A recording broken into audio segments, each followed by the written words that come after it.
Sunday dinner at my condo had become a monthly tradition I was starting to regret. This month, I arrived home from picking up dessert to find my entire family gathered around my dining table with calculators and notebooks spread across the surface. "Perfect timing, Sam," my sister Christine said without looking up. "We're almost done with the math." "Math for what?" "For the condo sale," my brother Eric said, typing numbers into his phone. "Mom's realtor friend says we can list at $340,000, maybe get $350,000 in this market." I set the dessert on the kitchen counter. "You're selling my condo?" "We're liquidating a family asset," Dad corrected, adjusting his reading glasses. "Christine needs $80,000 for her master's degree. Eric's business needs a $60,000 capital injection. Your mother and I could use $50,000 to finally renovate our kitchen. That leaves about $150,000 for you, which is more than fair since you'll need first and last month's rent somewhere." They divided up the proceeds from selling my home. While I was picking up cheesecake. "When did we decide this?" I asked carefully. "Last Sunday when you were working late," Mom said. "We had a family meeting. Everyone agreed it made sense. This condo is too nice for one person anyway. I live here." "You live here now," Christine said. "But Sam, be realistic. You're 32 and single. You don't need a 2-bedroom condo in the Pearl District. Get a studio apartment and use your share of the sale for something practical." My share of my condo that I'd bought 3 years ago with money I'd earned working 80-hour weeks as a software engineer. "Who's your mom's realtor friend?" I asked. "Denise Carter," Mom said. "She's giving us a family discount on commission. Only 4% instead of 6%. We'll save thousands." "And she knows I'm selling?" "She knows the family is selling a property.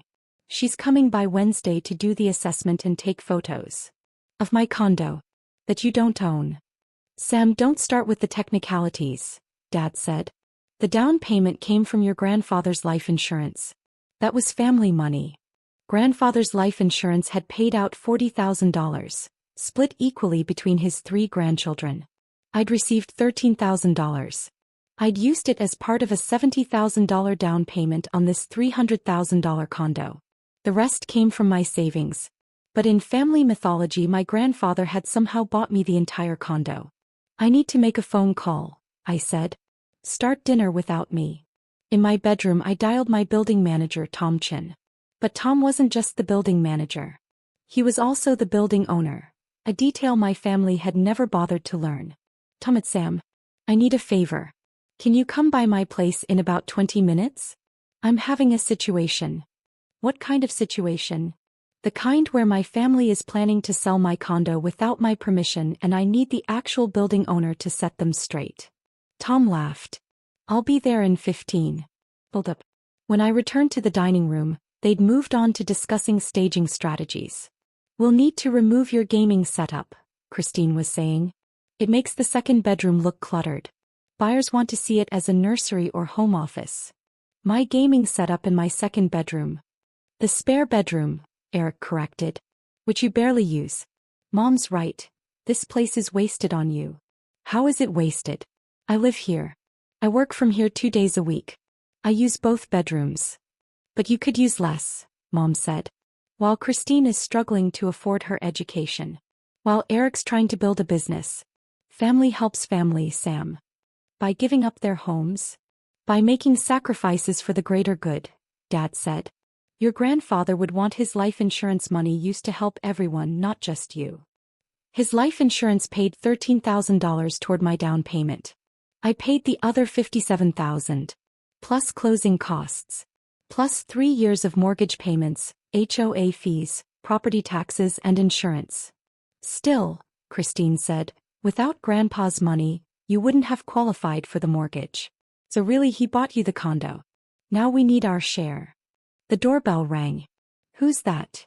Mom asked, annoyed at the interruption. "Building manager." I asked him to stop by to discuss some maintenance issues. I opened the door. Tom stood there in his usual casual Friday attire, jeans and a blazer that somehow looked both relaxed and professional. "Sam, good to see you. You mentioned some issues. Come in. I want you to meet my family." Tom followed me to the dining room, where my family looked up with polite but impatient expressions. Everyone, this is Tom Chin. He manages the building. Tom, this is my family. They're planning to sell my condo. Tom's expression didn't change, but I saw understanding flicker in his eyes. Are they now? Yes, Mom said. Though I'm not sure why Sam is bringing building management into a private family matter. Because, Tom said, pulling out his phone, I own the building. All 48 units. And I'm very interested in any plans to sell units I own the master deed for. The room went silent. You own the building? Eric asked slowly. I do. Purchased it as an investment property 8 years ago. Sam here is one of my best tenants.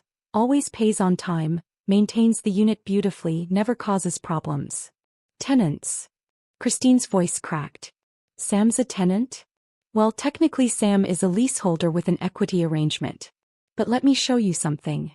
Tom pulled up documents on his phone. This building operates under a unique ownership structure. I own the master deed. Individual units are leased long-term with equity participation. Residents build equity through their monthly payments, but I retain ownership until the equity arrangement matures. How long until maturity? Dad asked, his face pale. 20 years from the initial lease date. Sam's arrangement began 3 years ago, so 17 years remaining. Revelation. This is insane, Christine said. Sam told us he bought this condo. I have an equity lease with a path to ownership, I said. Which I explained 3 years ago when I moved in. You all said, that's nice, and asked if I had beer in the fridge. You never said you didn't own it, Mom protested. I said I had an equity lease arrangement. I showed you the paperwork. You didn't listen. Tom was scrolling through his phone. Here we are. Sam's lease agreement, Section 7. Leaseholder may not sell, transfer, or assign interest in property without written consent of property owner. Any attempt to sell without authorization constitutes breach of contract and grounds for immediate termination of equity arrangement. So if Sam tried to sell? Eric trailed off. Sam would lose all equity built up over 3 years. About $42,000 at this point. And would need to vacate within 30 days. But our realtor, Mom started. Your realtor would be attempting to sell property she has no authority to sell, Tom said. That's fraud. I'd have to report it to the state real estate board. We didn't know, Dad said weakly. You didn't ask, I corrected. You assumed. Then you planned a family meeting without me to divide up proceeds from selling my home. We were trying to help Christine, Mom said desperately. She needs that degree. Then help her another way. Not by destroying my housing and my equity. Christine stood up abruptly. I can't believe you'd lied to us about owning this place. I didn't lie. I have equity in a lease-to-own arrangement. You heard equity, and decided that meant I owned it outright. It's the same thing. It's legally very different, Tom said. And the difference matters when you're trying to sell it. Eric was staring at his calculator. So there's no money? No $350,000 to split. There's no sale. Sam can't sell without my permission, which won't be given until year 20 of the lease. And you definitely can't sell on Sam's behalf. This is ridiculous, Christine said, tears forming. How am I supposed to pay for grad school? Student loans. Like everyone else. Like I did for my engineering degree. You had Grandpa's life insurance. I had $13,000 that I used as part of a much larger down payment. You got the same $13,000. What did you spend yours on? Silence. That's what I thought, I said quietly. You spent it. I invested mine. Now you want access to my investment. Tom cleared his throat. I should mention, if Denise Carter shows up Wednesday to photograph this unit, I'll need to inform her that she's been hired under false pretenses. That could affect her license. We'll call her, Dad said quickly. Cancel the whole thing. Good idea, Tom said. He turned to me. Sam, if you have any other issues with unauthorized access or attempts to sell, call me immediately. Your lease agreement gives you exclusive rights to the unit. That includes keeping out family members trying to sell it. Thanks, Tom. After Tom left, my family sat in uncomfortable silence. Resolution. Well, Mom finally said, this has been a disaster. This has been enlightening, I corrected. You all assumed you had rights to my home. You planned to sell it. You divided up money that wasn't yours. We were trying to help family, Christine said sullenly. By making me homeless. That's not help. You could have just explained the lease situation better, Eric tried. I did explain it. 3 years ago. You didn't care about the details then because you didn't want anything from me yet. Dad stood up slowly. I think we should go. Clearly we've overstepped. Clearly. They gathered their things in silence. Mom paused at the door. When you do own this place outright, will you help Christine then? In 17 years? Maybe Christine will have figured out student loans by then. After they left, I sat alone in my living room. My leased living room with equity that would become full ownership in 17 years if I didn't do anything stupid like let my family sell it out from under me. My phone buzzed. A text from Tom. You okay? Yeah. Thanks for the backup. Anytime. Your family is something else. Tell me about it. Another text from Christine. This isn't over. We're going to figure out a way to get what we deserve. I blocked her number. The next morning I changed my locks and updated my building access codes. Tom had already flagged my unit as requiring owner approval for any real estate activity. Mom called twice. I didn't answer. Eric sent an email with a business proposal that somehow involved me taking out a home equity loan on property I didn't fully own yet. I deleted it. 2 weeks later Aunt Marie called. Your mother told me what happened. She feels you embarrassed the family. I stopped them from committing fraud. They just wanted to help Christine. They wanted to sell my home without permission. That's not help, that's theft.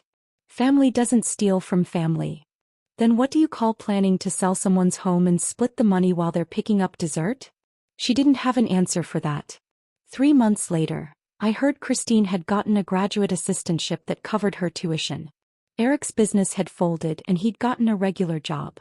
My parents had renovated their kitchen with a home equity loan. None of them had needed money from selling my condo. They just wanted the easy solution instead of the responsible one.